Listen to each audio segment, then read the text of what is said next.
Hello दोस्तों, कैसे हो आप सब। बालों का झड़ना आम बात है। रोजाना अधिकतर लोग कंघी करते समय, नहाने के दौरान और तेल लगाते समय गिरते बालों का सामना करते हैं। या स्त्री और पुरुष दोनों के साथ ये समस्या देखने को मिलती है। लेकिन बाल जब असामान्य ढंग से गिरने लगे तो समझिए कि यह कोई सामान्य बात नहीं है।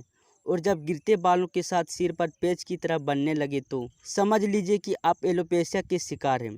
जब तक एलोपेशिया को संक्रामक रोग माना जाता था, लेकिन विश्व के त्वचा एवं बाल रोग विशेषज्ञों ने इसे ऑटो इम्यून रोग के तौर पर स्वीकार कर लिया है। जब किसी व्यक्ति की प्रतिरक्षा प्रणाली हेयर फॉलिकल पर हमला करने लगती है तो सिर और कई बार शरीर के अन्य हिस्सों की त्वचा का बाल बुरी तरह से झड़ने लगते हैं। कभी कभी तो सारे बाल गिर जाते हैं और दोबारा वापस भी आ जाते हैं। यूं तो इसके लिए ट्रैकोलॉजिस्ट के पास जाकर इलाज कराया जाता है, लेकिन आप अपने घर पर प्राकृतिक तरीके से घरेलू उपायों को अपनाकर और अपनी लाइफ स्टाइल में परिवर्तन लाकर एलोपेशिया को दूर कर सकते हैं। एलोपेशिया एरेटा क्या है? बाल झड़ने की समस्याओं को चिकित्सकीय भाषा में एलोपेशिया एरेटा कहा जाता है। यह एक ऐसी समस्या है जो महिला और पुरुष दोनों को अपना शिकार बना सकती है। इसके तहत सिर के बाल पूरी तरह से गिरने लगते हैं और व्यक्ति गंजेपन का शिकार हो जाता है। पुरुषों में अक्सर बाल किनारे और सामने की ओर से गिरते हैं। महिलाओं के बाल सिर के बीच वाले भाग से झड़ने लगते हैं। महिलाएं तो पूरी तरह से गंजे नहीं होती है, लेकिन पुरुष पूरी तरह से गंजे हो जाते हैं। एलोपेशिया के क्या लक्षण हैं? पहला है एलोपेशिया एरेटा में बाल झड़ने पर सिर पर गोल पैच दिखाई देने लगते हैं। दूसरा है जब व्यक्ति सोकर सुबह जगता है तो उसके तकिए पर भी झड़े हुए बाल दिखते हैं। तीसरा है कहीं से बाल अधिक झड़ते हैं तो कहीं से बहुत कम। कहने का मतलब यह है कि बालों का गिरना समान तरह से नहीं होता है। चौथा है कभी कभी एलोपेशिया व्यक्ति के नाखून पर भी असर डालता है और नाखून टूटने लगते हैं। एलोपेशिया के क्या कारण हैं? पहला है आनुवंशिक कारणों में यदि व्यक्ति के परिवार में पहले किसी को यह समस्या रही हो तो उसके बच्चे की भी होने की पूरी आशंका रहती है। दूसरा है कई दफ़ा महिलाओं में प्रेगनेंसी के समय एलोपेशिया की समस्या शुरू हो जाती है, जो बाद में ठीक हो जाते हैं, लेकिन कुछ लोगों में नहीं ठीक भी होती है। तीसरा है उम्र बढ़ने के साथ भी बालों की झड़ने की समस्या हो जाती है। चौथा है तनाव और चिंता से व्यक्ति के बाल तेजी से झड़ने शुरू हो जाते हैं। एलोपेशिया की जांच कैसे करें? एलोपेशिया को ट्रैकोलॉजिस्ट ही पकड़ पाता है। इसके लिए ब्लड टेस्ट कराया जाता है, जिससे शरीर में ऑटो इम्यून डिजीज का पता लगाया जाता है। कभी कभार बालों की स्थिति का पता लगाने के लिए अलग से टेस्ट किया जाता है। स्किन बायोप्सी भी एलोपेशिया का पता लगाने के लिए की जाती है। एलोपेशिया का इलाज क्या है? एलोपेशिया का अब तक कोई ठोस इलाज नहीं मिल पाया है, क्योंकि बाल अपनी गति से बढ़ते हैं। बस हम उसमें उनकी मदद कर सकते हैं। यदि आप ट्रैकोलॉजिस्ट के पास एलोपेशिया के इलाज के लिए जाएंगे तो आपको कई तरह के सलाह दे सकते हैं। एलोपेशिया से बचने के लिए हम घरेलू उपाय से बच सकते हैं। पहला है प्याज। झड़ते बालों को रोकने के लिए प्याज का रस लगाना बहुत ही फायदेमंद साबित होता है, क्योंकि प्याज में सल्फर की मात्रा पाई जाती है, जो बालों को पोषण देने और बालों को झड़ने से रोकने में मदद करती है। प्याज का रस लगाने से बाल गिरने कम हो जाते हैं और बालों का विकास शुरू हो जाता है। उपयोग का तरीका: प्याज के टुकड़े कर किसी मिक्सर में पीस लेना है। अब किसी पतले सूती कपड़े से इस मिश्रण को छानकर रस निकाल ले। अब रुई की सहायता से रस को अपने बालों और स्कैल्प पर सही तरह से लगाइए। अब आधे घंटे के बाद किसी आयुर्वेदिक शैम्पू से अपने बालों को धो लें।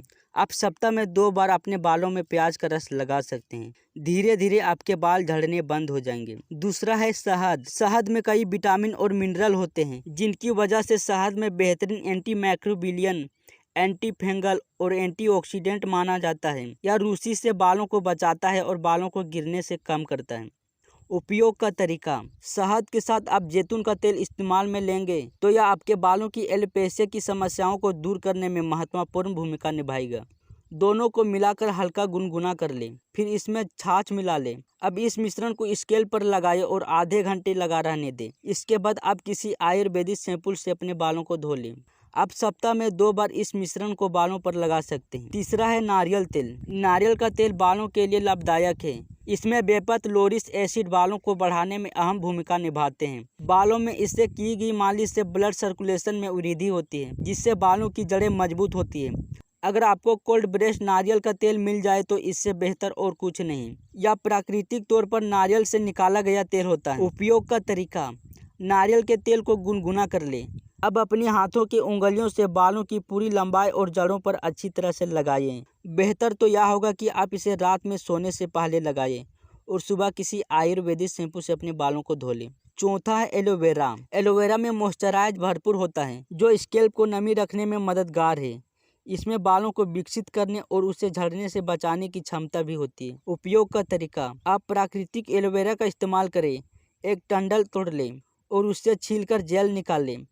अब इस जेल को बालों की पूरी लंबाई और स्कैल्प पर लगाकर हल्के हाथों से मालिश करें। अब करीब आधा घंटा वैसे ही छोड़ दें और किसी आयुर्वेदिक शैम्पू से अपने बालों को धो लें।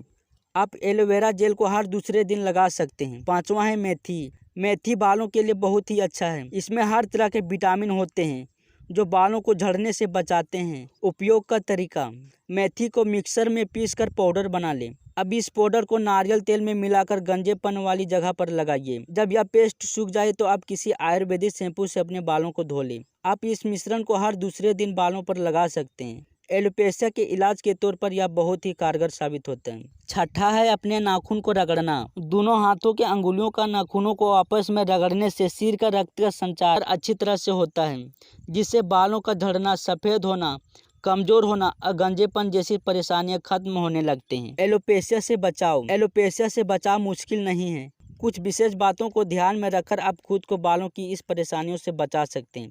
पहला है अपने खान पान को सही करें। जंक और तला भुना भोजन कम से कम लें। दूसरा है बालों को धोने के लिए केमिकल युक्त शैम्पू का इस्तेमाल ना करें। इसकी जगह अपने बालों को धोने के लिए किसी आयुर्वेदिक शैम्पू का इस्तेमाल करें। तीसरा है बालों में तेल मालिश को अपनी दिनचर्या में शामिल कर लें।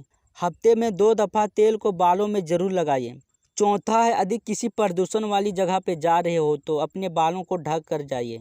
एलोपेशिया बालों से जुड़ी एक ऐसी समस्या है जिससे निजात पाने के लिए आप घरेलू इलाज की मदद ले सकते हैं। साथ ही अपनी डाइट में बदलाव लाकर और कुछ ज़रूरी चीज़ों को ध्यान में रखना चाहिए। यदि कोई व्यक्ति एलोपेशिया से जूझ रहा है उसे इन घरेलू उपायों के बारे में बताकर उनकी मदद कर सकते हैं।